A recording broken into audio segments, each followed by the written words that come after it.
नमस्कार दोस्तों। तो दोस्तों आज हम डीएलएड के एक प्रीवियस ईयर क्वेश्चन पेपर को सॉल्व कर रहे हैं, यानी जो 2020-21 वाला डीएलएड है। उसके बाद एक हो चुका है जो 2021 टू 22 था, और ये अभी 22-23 सेशन आएगा।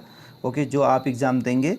तो आज हम एक प्रीवियस ईयर के क्वेश्चन को डिस्कस करेंगे। तो इस क्वेश्चन में देखिएगा कि कैसे कैसे तरीके के क्वेश्चन आ रहे हैं।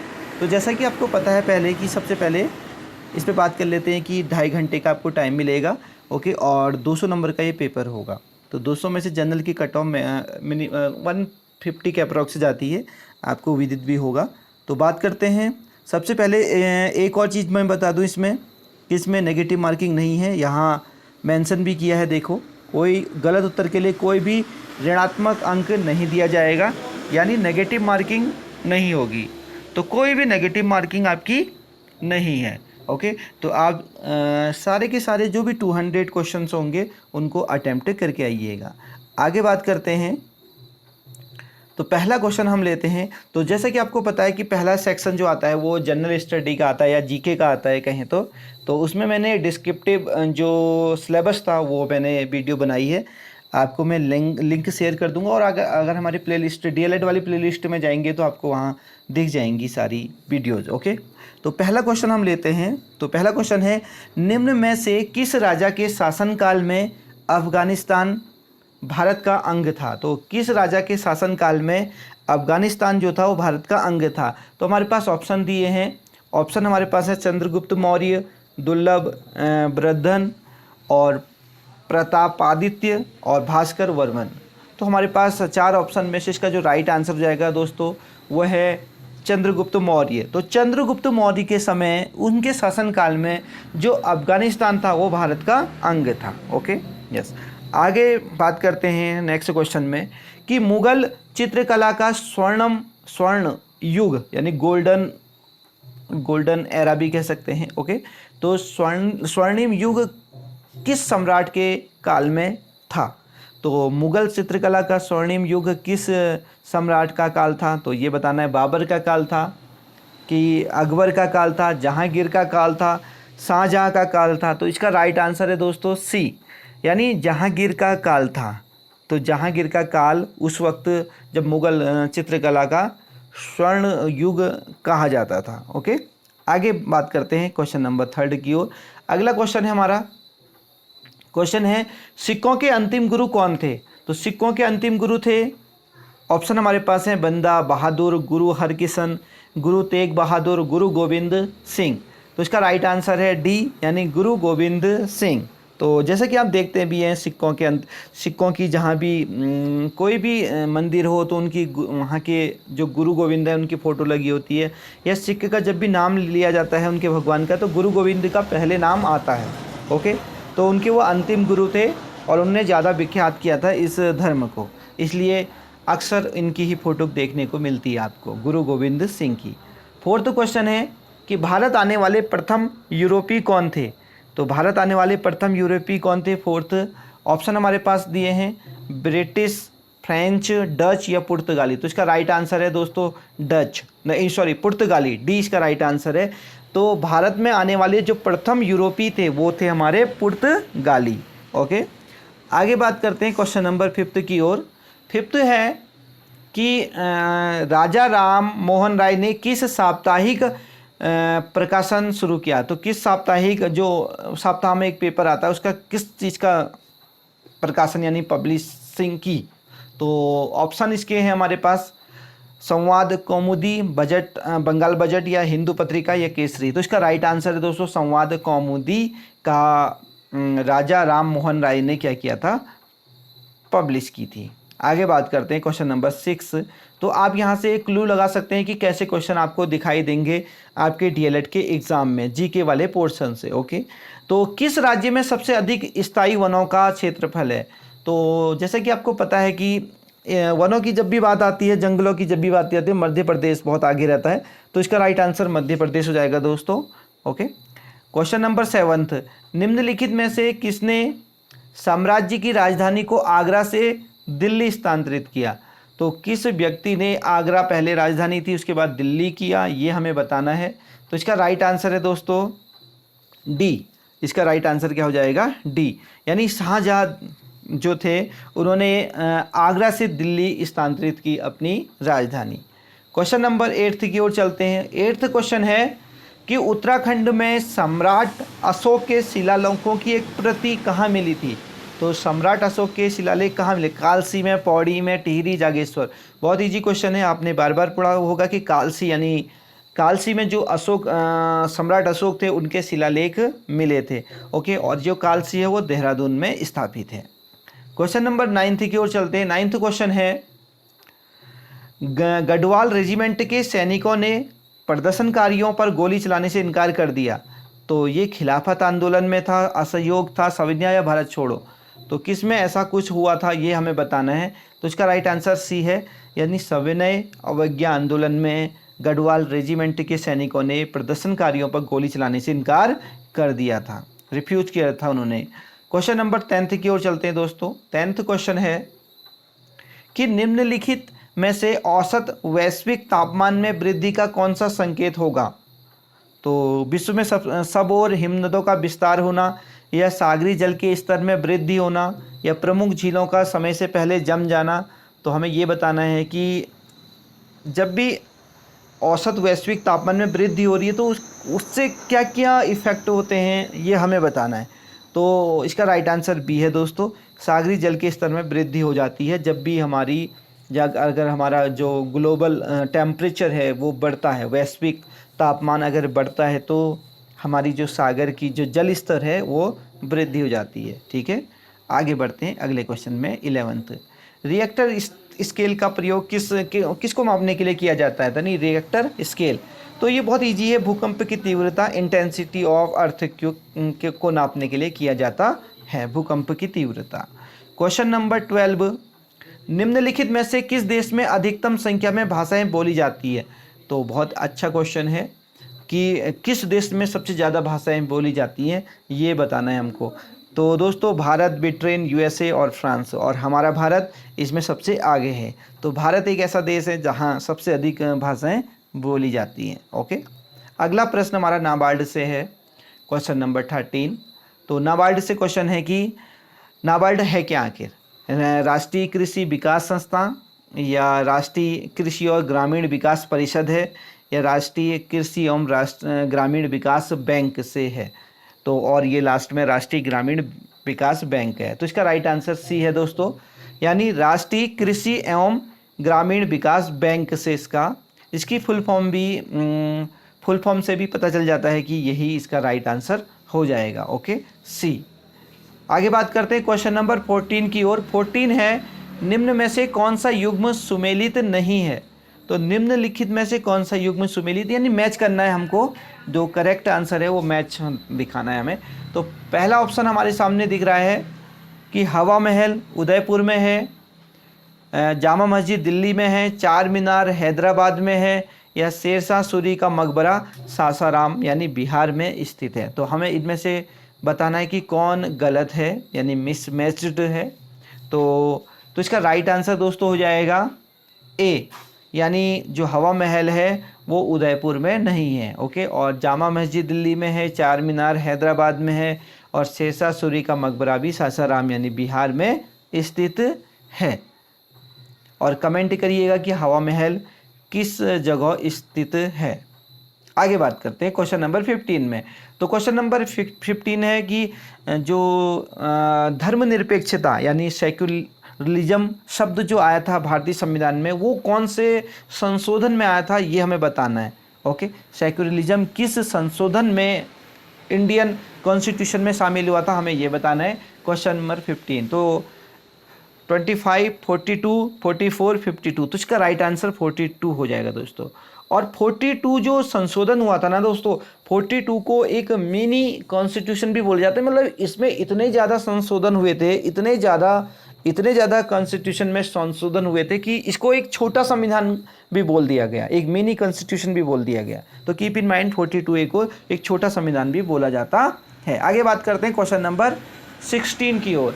तो क्वेश्चन नंबर 16 है कि भारत के संविधान का निम्नलिखित में से कौन सा अनुच्छेद समान नागरिकता यानी यूसीसी से संबंधित है? तो यूसीसी, और एक चीज़ बता दूं, उत्तराखंड यूसीसी लागू करने वाला पहला राज्य है भारत का। ओके, यूसीसी पहला राज्य बना उत्तराखंड। ओके, लेकिन इसने पूछा है कि कौन से अनुच्छेद में यूसीसी संबंधित है। तो ऑप्शन हमारे पास है दोस्तों, ऑप्शन है 44, 46, 48 और 17। तो इसका राइट आंसर है दोस्तों 44। तो 44 में यूसीसी शामिल है हमारे इंडियन कॉन्स्टिट्यूशन के। तो कॉन्स्टिट्यूशन पढ़ना बहुत ज़रूरी है हमारे डीएलएड वाले जो भी कैंडिडेट्स हैं, क्योंकि आप देख रहे हैं कि बहुत सारे क्वेश्चंस आपको कॉन्स्टिट्यूशन में दिख रहे हैं। ओके, तो आप जितनी प्रैक्टिस करेंगे उतने आपको आर्टिकल्स याद होते रहेंगे, अदरवाइज ये आर्टिकल्स आसानी से याद नहीं होते। ओके, तो क्वेश्चन नंबर 17 की ओर चलते हैं। केंद्र सरकार का जो सुप्रीम सिविल सेवक होता है वो कौन होता है? तो केंद्र सरकार का जो civil servant of the union government तो कौन होता है? Attorney general, home secretary, principal secretary to PM या कैबिनेट सेक्रेटरी? तो इसका राइट आंसर है दोस्तों डी, यानी कैबिनेट सचिव यानी कैबिनेट सेक्रेटरी जो होते हैं वो होते हैं हमारे केंद्र सरकार के हाईएस्ट कह सकते हैं कि civil servant of union government. Okay, तो इसे याद रखिएगा। आगे बात करते हैं क्वेश्चन नंबर 18 क्वेश्चन है कि संसद के 2 सत्रों के बीच अधिकतम अंतराल क्या हो सकता है? 2 महीने का, 3 महीने का, 4 महीने का या 6 महीने का? तो जैसे कि आपको पता है संसद हमारे वहाँ एक लोकसभा है, एक राज्यसभा है। ओके, 2 संसद होते हैं, 2 संसदीय हमारे वहाँ व्यवस्था चलती है। तो अगर कोई एक सत्र है, ओके, एक सेशन चल रहा है, तो 2 सेशन के बीच कितना डिफरेंस होना चाहिए समय का, ये बताना है। तो इसका राइट आंसर 6 महीने है दोस्तों। बहुत इंपॉर्टेंट क्वेश्चन है, याद रखिएगा। तो जो भी संसद यानी पार्लियामेंट में सेशन चलते हैं उनके बीच अधिकतम 6 महीने का हो सकता है, 6 महीने से ज़्यादा नहीं हो सकता है। ओके, क्वेश्चन नंबर 19 की बात करते हैं। 19 क्या है कि संविधान के किस संशोधन में शिक्षा का अधिकार यानी आरटीई प्रदान करने वाला एक नया अनुच्छेद 20A सम्मिलित किया गया? तो 86, 87, 88, 89। ओके, तो दोस्तों ये इजी क्वेश्चन है, ए है इसका राइट आंसर। 86 जो 86 था वो जो संशोधन हुआ था उसमें आरटीई प्रदान किया था, और कौन से अनुच्छेद में ये जुड़ा था? ये 21A में जुड़ा था। ओके, आगे बात करते हैं, बहुत इंपॉर्टेंट है आरटीई। तो अगला क्वेश्चन है हमारे, ऑर्गेनिक भोजन मानक स्वास्थ्य के लिए श्रेष्ठतर माना गया है, क्यों? जो ऑर्गेनिक हमारा भोजन है, organic food is supposed to be better for human health. तो ह्यूमन हेल्थ के लिए ऑर्गेनिक फूड क्यों अच्छा माना गया है? हमें इसका रीज़न देना है। क्या विशेष रसायनों की सहायता से उगाया जाता है, या यह कृत्रिम उर्वरकों कीटनाशकों के उपयोग के लिए उगाया जाता है, अधिक महंगा है, या ऐसा कुछ है, या उपयुक्त में से कोई भी नहीं है? तो दोस्तों ये कोई एक्सपेंसिव नहीं होता, ऐसा कुछ नहीं है। ओके, ये तो बिल्कुल झूठ है।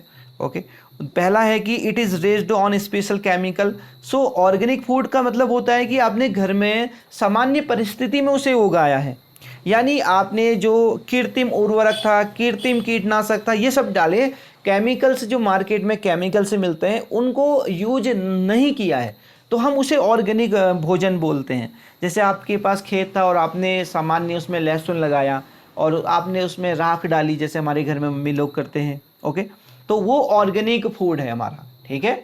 उसमें अगर उसी को हम प्रोफेशनली यानी कमर्शियली ज़्यादा मात्रा में उगाने की कोशिश करेंगे तो फिर हम केमिकल यूज करेंगे, क्योंकि अगर कीड़ा लग गया तो वो ख़राब भी हो सकता है और हमारी पैदावार कम होगी तो हमें लॉस हो जाएगा, इसलिए हम केमिकल यूज करते हैं। बट इसका राइट आंसर बी हो जाएगा दोस्तों। Okay, it is grown without the use of the artificial fertiliser and pesticides. कोई आर्टिफिशियल नहीं डाला जाता है, सभी जो प्रकृति में पाए जाते हैं उन्हीं का इस्तेमाल किया जाता है। 21 वाला देखिएगा, 21 का इसको क्वेश्चन है, निम्नलिखित में से कौन सा मानव विकास सूचकांक का घटक नहीं है? तो HDI बहुत इंपॉर्टेंट है। तो कभी कभी ये भी पूछा जाता है करंट अफेयर में कि जो इंडिया का इस वक्त यानी इस साल का जो HDI इंडेक्स है वो कौन से नंबर पे है?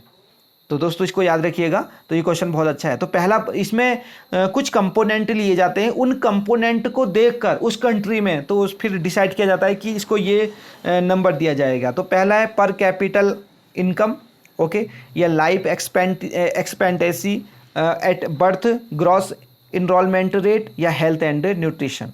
ओके। तो दोस्तों इसमें सभी बच्चों को बोनस मिला था, बिकॉज ऐसा था कि ये जो 4 के 4 आंसर दिख रहे हैं ये सभी कंपोनेंट हैं HDI के। और बात करें, इसने पूछा है कि कौन नहीं है, तो ये जो क्वेश्चन है थोड़ा सा गलत हो जाता है। ओके, तो इसलिए सभी बच्चों को इस क्वेश्चन में क्या मिला था, बोनस मिला था, और ये क्वेश्चन को डिलीट कर दिया गया था। तो सबको एक एक नंबर इसमें मिला था। आगे बात करते हैं 22 क्वेश्चन नंबर। इन्फ्लेशन क्या है? तो मुद्रास्फीति का कारण क्या है भैया? ये इन्फ्लेशन क्या होता है ये बात करेंगे।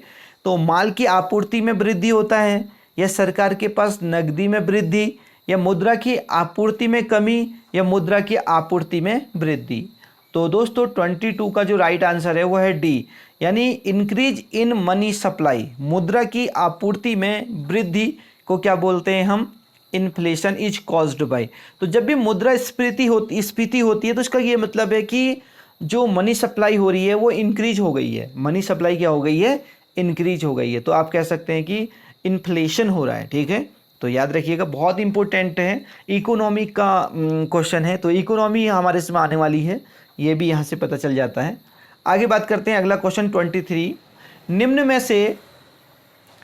में से किसमें ओजोन की अधिकतम सांद्रता पाई जाती है? तो दोस्तों सबसे पहले ओजोन की बात करें तो ओजोन का फॉर्मूला O3 होता है, as you know that. Okay, तो ओजोन की मात्रा सबसे ज़्यादा किस में पाई जाती है ये बताने हैं। तो सबसे पहला जो मंडल होता है ना, हमारा स्फीयर होता है, वो ट्रोपोस्फीयर होता है। अगर क्लास 7th की आप बुक्स उठाओगे ज्योग्राफी की तो आपको वहाँ मिल जाएगा ये सारी चीज़ें। तो जो क्लास 6 to 12th की NCERTs होती हैं, चाहे वो कोई भी सब्जेक्ट हो, बहुत इंपॉर्टेंट होती हैं दोस्तों। अगर कहीं भी आपको मिले तो प्लीज़ आप अपने पास स्टोर करके रखिए, अपने घर में एक लाइब्रेरी बनाइए। ओके, घर में लाइब्रेरी होने से जीवन अच्छा होता है। ओके, कहते हैं कि सार्थक होता है। तो इसलिए आप अपनी कोई भी बुक्स हैं उनको स्टोर कीजिए और एक छोटी सी लाइब्रेरी बनाइए।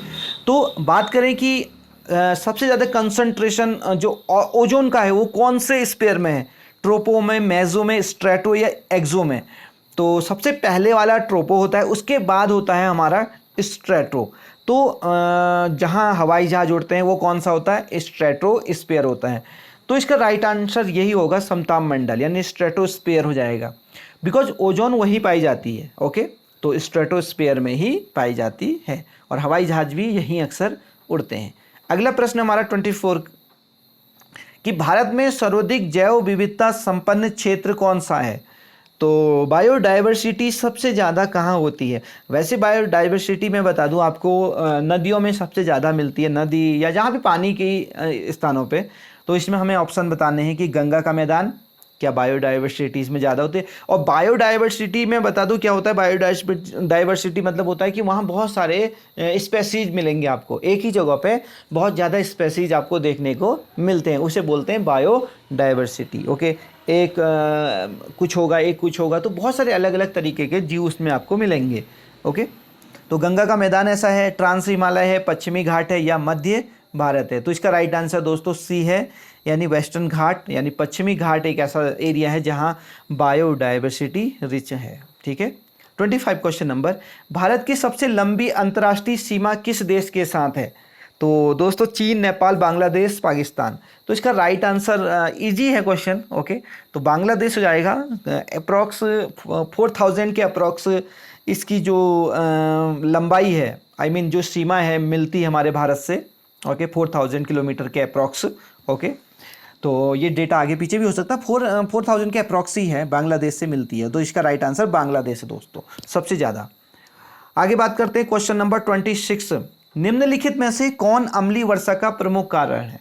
तो एसिड रेन, मतलब जब बारिश होती है तो उसमें कुछ कुछ मात्रा में एसिड गिरता है, उसे एसिड रेन कहते हैं दोस्तों। सबसे पहले तो मैं बता दूं, तो अब इसमें नाइट्रोजन डाइऑक्साइड, ये भी राइट आंसर है, और एक सल्फर डाइऑक्साइड, दो जो गैस होती हैं, ये नाइट्रोजन, ये दो गैस अगर किसी एनवायरनमेंट में ज़्यादा हो जाती हैं तो ये दो मिलके, ये जो होता है पानी के साथ मिलके सल्फ्यूरिक एसिड क्रिएट करता है, और ये नाइट्रिक एसिड। तो इन दो गैस की वजह से एसिड रेन होती है। तो इसका राइट आंसर कौन सा हो जाएगा? बी वाला, बिकॉज और तो ऐसा कुछ है नहीं इसमें। तो इसका राइट आंसर बी हो जाएगा दोस्तों। तो दोनों गैसों को याद रखिएगा आप, किसकी किसकी वजह से होती है? नाइट्रोजन डाइऑक्साइड और दूसरा सल्फर डाइऑक्साइड। ओके, यस, और सल्फर ट्राइऑक्साइड भी इसका राइट आंसर है, बिकॉज ये ऑक्सीजन से मिलके सल्फर डाइऑक्साइड ट्राइऑक्साइड बना देती है, और ये पानी के साथ मिलके क्या बना देता है, sulphuric acid. Keep in mind, क्या बना देता है, तेजाब बना देता है, कह दें तो H2SO4। ये तेजाब का फॉर्मूला है। ओके, आगे बात करते हैं क्वेश्चन नंबर 27 की ओर, कि योग दर्शन के प्रतिपादक हैं। The exponent of yoga philosophy is.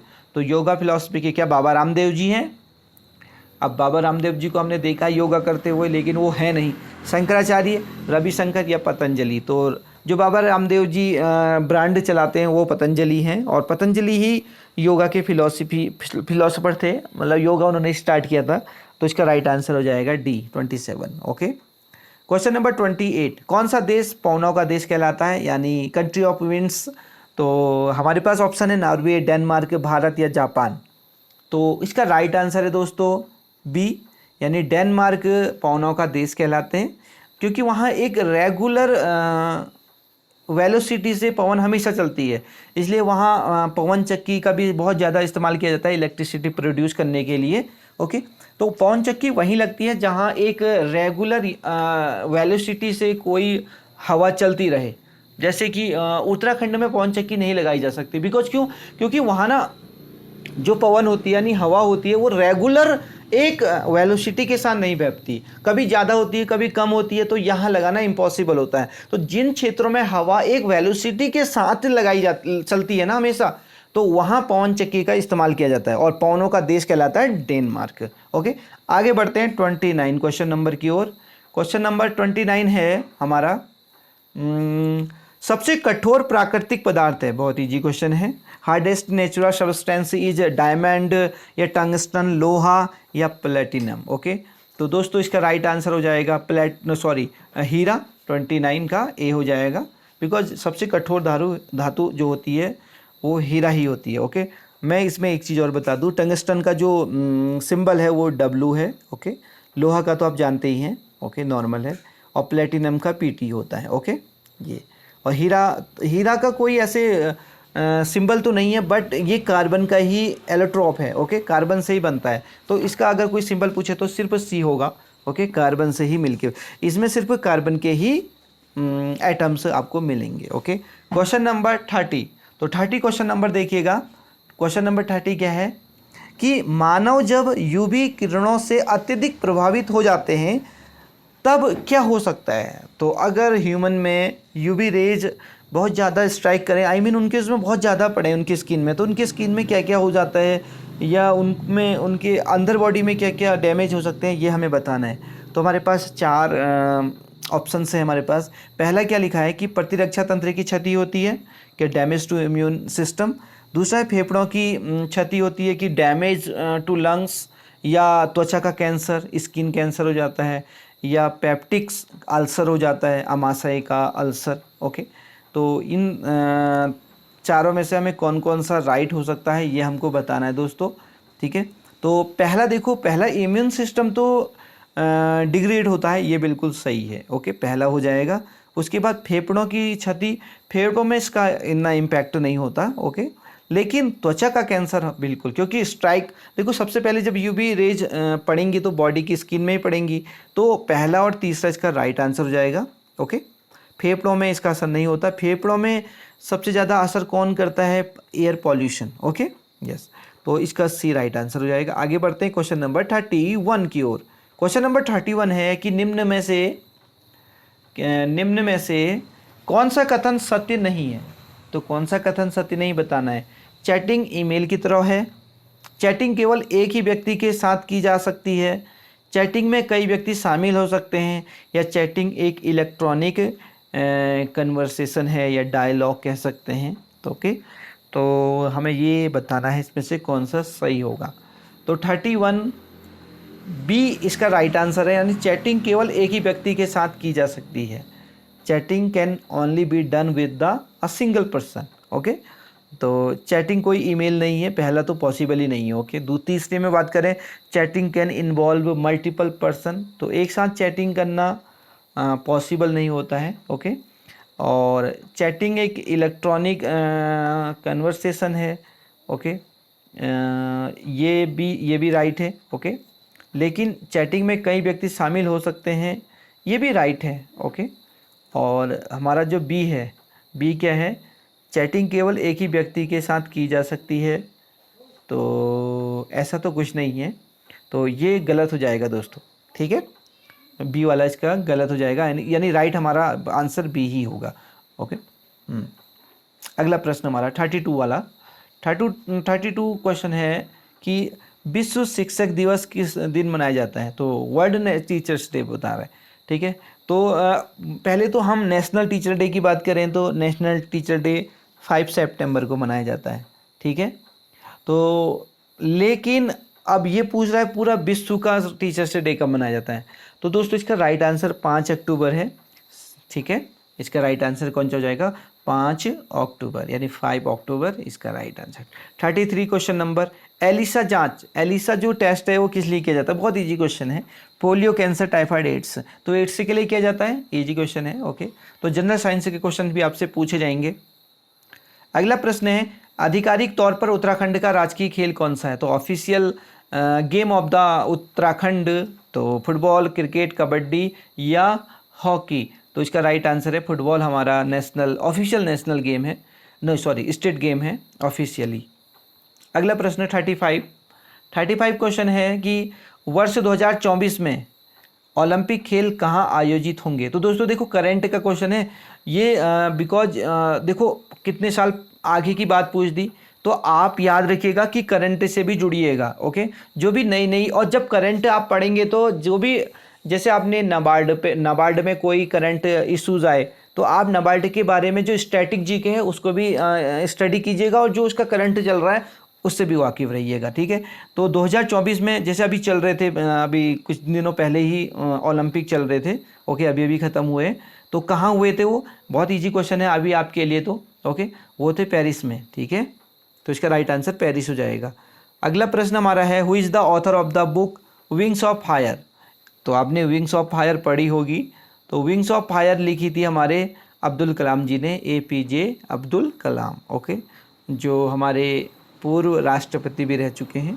अगला क्वेश्चन हमारा क्वेश्चन नंबर 37, किस भारतीय महिला हॉकी खिलाड़ियों को वर्ष 2021 में उत्तराखंड तीलू रौतेली पुरस्कार से सम्मानित किया गया, तो उत्तराखंड में तीलू रौतेली पुरस्कार दिया जाता है, तो किस 2021 की बात कर रहा है, क्योंकि ये 2021 का ही पेपर है, इसलिए देखो करंट का इशू भी जरूर पूछा जा सकता है आपके DLED के पेपर में, तो करंट भी पढ़ते रहिएगा।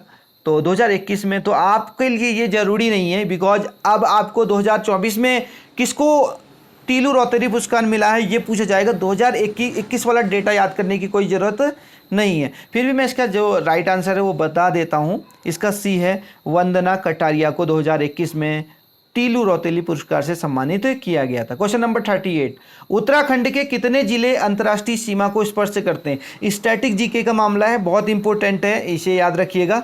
तो 38 का हमारे पास ऑप्शन दिए हैं 3, 4, 5 और 6।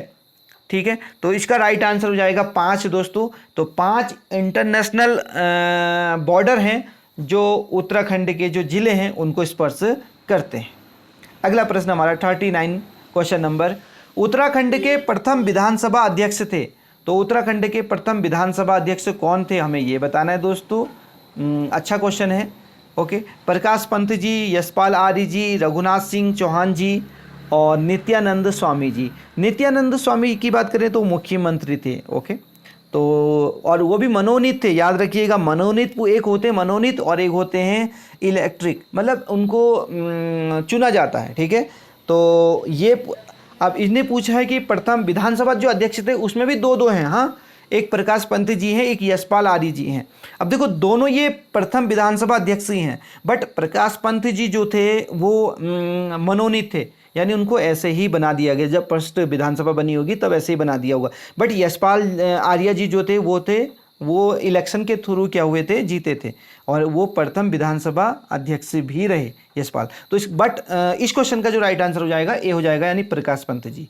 क्वेश्चन नंबर 40 क्वेश्चन है कि हाल ही में यूक्रेन के युद्धग्रस्त क्षेत्र में फंसे भारतीय नागरिकों की सुरक्षित वापसी के लिए कौन सा अभियान चलाया गया था, तो दोस्तों फिर करंट का क्वेश्चन। ओके, तो करंट से आपको अवगत रहना ही रहना है। तो करंट की कोई मैगजीन स्टडी कीजिए, चाहे वो दृष्टि की हो, चाहे वो प्रतियोगिता दर्पण की हो, कोई भी एक मैगजीन। ओके, उस मैगजीन का लिंक मैं डिस्क्रिप्शन बॉक्स में दे दूंगा, आप वहाँ से परचेज कर सकते हैं, ऑनलाइन ऑफलाइन भी आप उससे परचेज कर सकते हैं। ओके, तो क्वेश्चन तो आपको मालूम होगा कि इसका आंसर क्या हो सकता है, कि ऑपरेशन सूर्य होप, या ऑपरेशन राहत, ऑपरेशन रिटर्न होम, या ऑपरेशन गंगा। तो इसका राइट आंसर है दोस्तों ऑपरेशन गंगा चलाया था जब यूक्रेन से सभी जो भारतीय थे उनको वापस लाया गया था, तो ये पीएम मोदी जी ने ऑपरेशन गंगा चलाया था। तो ऑपरेशन गंगा के थ्रू सभी यूक्रेन वासियों को, जो इंडियन थे उनको वापस बुलाया गया इंडिया में। Question number 41। तो 41 क्वेश्चन है कि भारत में निम्नलिखित में से किस फसल की खेती का क्षेत्रफल अधिकतम है। तो यानी इस क्वेश्चन ये पूछ रहा है कि डायरेक्टर किस फसल को ज़्यादा उगाया जाता है भारत में, गेहूं, गन्ना, चावल, कपास। गेहूं, गन्ना, चावल और कपास। तो इसका राइट आंसर है चावल। चावल का क्षेत्रफल सबसे ज़्यादा है इंडिया में। अगला प्रश्न, निम्नलिखित में से कौन खरीफ की फसल नहीं है। तो खरीफ की फसल यानी खराब कर देना, यानी बारिश के मौसम की बात कर रहा है। तो बारिश की कौन कौन सी फसल है ये बतानी है हमें, कौन सी नहीं है ये बतानी है। 42 क्वेश्चन नंबर, मक्का है, सरसों है, मूंगफली है कि बाजरा है। तो मक्का तो बरसात के दिनों में ही होती है, मूंगफली भी बरसात के दिनों में ही होती है, और बात करें बाजरा की तो बाजरा भी बरसात के दिनों में ही। बाजरा तो अब उगाना थोड़ा कम कर दिया नॉर्मल फार्मर्स ने, बट उगाया जाता है कहीं कहीं पर बहुत ज़्यादा मात्रा में।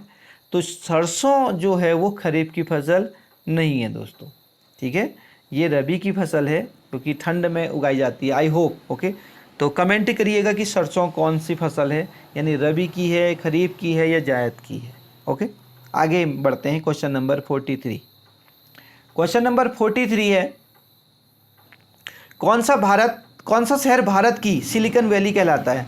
तो भारत की सिलिकॉन वैली कौन सा, बेंगलुरु या नोएडा, चेन्नई, अहमदाबाद। तो ऑप्शन इसका ए सही हो जाएगा, यानी बेंगलुरु को सिलिकॉन वैली कहा जाता है। सिलिकॉन वैली क्यों कहा जाता है, क्योंकि सबसे ज़्यादा मात्रा में वहाँ सिलिकॉन मिलता है, और सिलिकॉन से आजकल सारी मैक्सिमम इलेक्ट्रॉनिक चीज़ें बनाई जाती हैं, लाइक पेन ड्राइव, लैपटॉप के सारे इलेक्ट्रॉनिक जो मदरबोर्ड हैं, ये सब उसी सिलिकॉन से बनते हैं। ओके, तो सिलिकॉन सबसे ज़्यादा जो भारत में मिलता है वो बेंगलुरु में मिलता है, इसलिए सिलिकॉन वैली कहा जाता है बेंगलुरु को।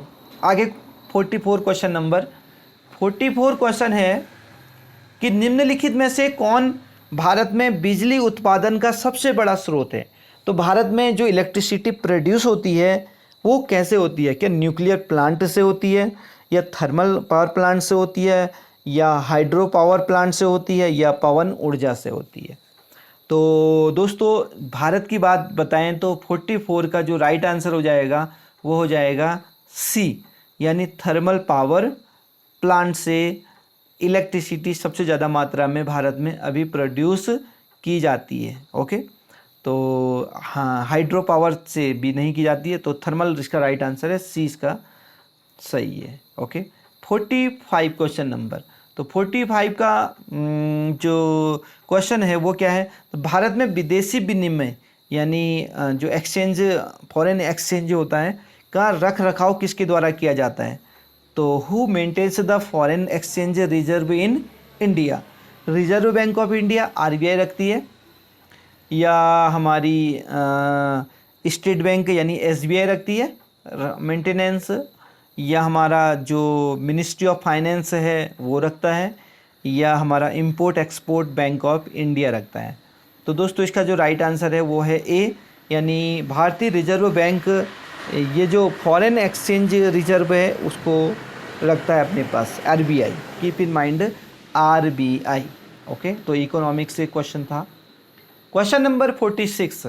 तो 46 है कि भारत रत्न सम्मान प्राप्त करने वाली प्रथम महिला थी। तो प्रथम महिला जो भारत का जो सबसे बड़ा पुरस्कार है ना वो है भारत रत्न, ठीक है। तो वो प्राप्त करने वाली फर्स्ट महिला कौन थी ये बताना है। मदर टेरेसा, लता मंगेशकर, या सरोजनी नायडू, या इंदिरा गांधी। तो इसका राइट आंसर है इंदिरा गांधी फर्स्ट थी जिन्होंने भारत रत्न प्राप्त किया था। आगे बात करते हैं क्वेश्चन नंबर 47 है कि निम्न में से किस राज्य में फरवरी मार्च 2022 में सामान्य विधानसभा चुनाव नहीं हुए। देखो फिर से करंट का क्वेश्चन है, अभी तो आपको इसको पढ़ने की कोई ज़रूरत नहीं है बाय द वे, क्योंकि 2022 का है। ओके, उसी टाइम ये क्वेश्चन पेपर से क्रिएट किया गया होगा, तो करंट का क्वेश्चन पूछा गया है। अभी आपको पढ़ने की कोई ज़रूरत नहीं, बट आप याद रखिएगा जब भी कोई इलेक्शन होगा, चाहे वो विधानसभा के हों, चाहे वो लोकसभा के हों, या वो सामान्य चुनाव हों, तो किसी भी चुनाव के बाबत कोई भी जानकारी हो तो प्लीज़ स्टोर कीजिएगा, बिकॉज क्वेश्चन पूछा जा सकता है। तो बाय द वे इसका राइट आंसर मिजोरम है, उस टाइम मिजोरम, बट ये क्वेश्चन अभी के लिए हमारे लिए इसे इग्नोर करना पड़ेगा। क्वेश्चन नंबर 48 की बात करते हैं। 48, भारत का राष्ट्रीय आदर्श वाक्य क्या है। सत्यमेव जयते, वंदे मातरम, जय हिंद, सत्यम शिवम सुंदरम। तो what is the national motto of India. तो नेशनल मोटो ऑफ इंडिया क्या है भैया, सत्यमेव जयते, सत्य की हमेशा विजय होती है, ये हमारा नेशनल मोटो है। ठीक है। क्वेश्चन नंबर 49, उत्तराखंड में आदि गुरु शंकराचार्य की समाधि कहाँ पर स्थित है। उत्तराखंड से भी क्वेश्चन पूछे जा रहे हैं दोस्तों, बिकॉज यूके डीएलएड है ना, उत्तराखंड डीएलएड है, तो उत्तराखंड के क्वेश्चन तो आपको डेफिनेटली ही पढ़ने हैं, उत्तराखंड भी पढ़नी है। ओके, तो बद्रीनाथ, केदारनाथ, गंगोत्री या हरिद्वार में शंकराचार्य की समाधि है। हमें ऑप्शंस दिए हैं, तो इसका राइट आंसर है केदारनाथ में आदि गुरु शंकराचार्य की समाधि स्थित है। कहाँ है, केदारनाथ में। ठीक है, आगे बात करते हैं क्वेश्चन नंबर 50, निमोनिया रोग।